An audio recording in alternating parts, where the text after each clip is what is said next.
First question, how can we make ourselves consistent to follow Islamic teaching in our daily life? I mean, it's so hard to be consistent. After coming to this event, I will pray 5 times a day, stay away from sins. But after a couple of weeks or months, it wears those things will fall apart. And second, quick one, do you have any tips on how to overcome the feel of being guilty for your action in the past?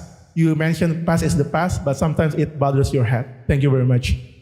Bismillah ar-Rahman ar-Rahim. Guilt is something that is good when it comes to the bad that you've done. But the fact that you feel the guilt must not make you doubt the fact that you are forgiven by Allah. You are embarrassed. Say, for example, the embarrassment of cheating on someone or the embarrassment of doing something bad, and then the person says, don't worry, it's over, it's okay. But every time you see them, you're like, gosh, I shouldn't have done that. You know?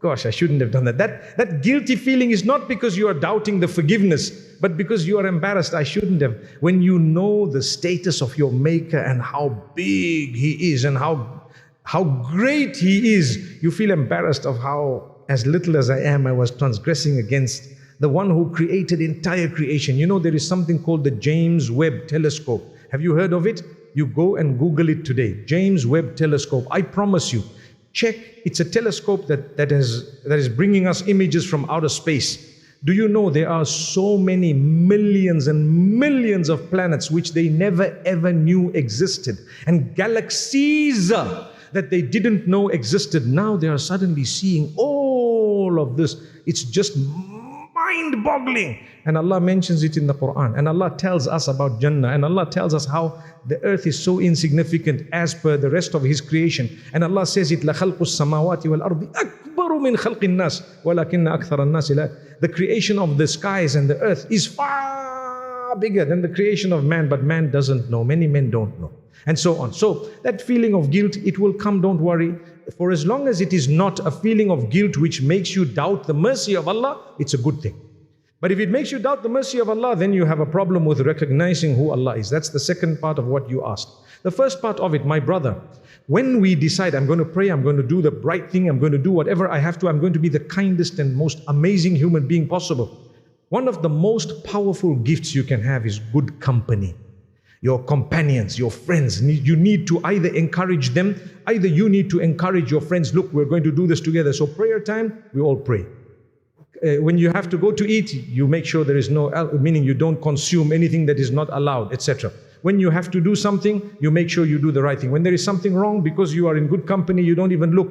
I remember one of the youngsters was telling me that, you know, when I'm with good people, even if there is nudity, we don't even look because we are with each other talking so and so. But when you're alone, you are like, you know, looking all the way. And then you justify because the hadith says, you know, the first nadra is not against you. The guy says, say, what are you doing? Look down. He says, but it's still my first. Come on.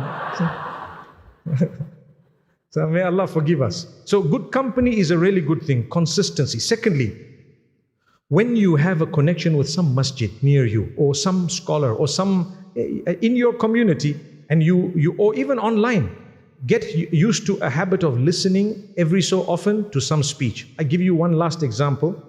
Jumu'ah is Friday.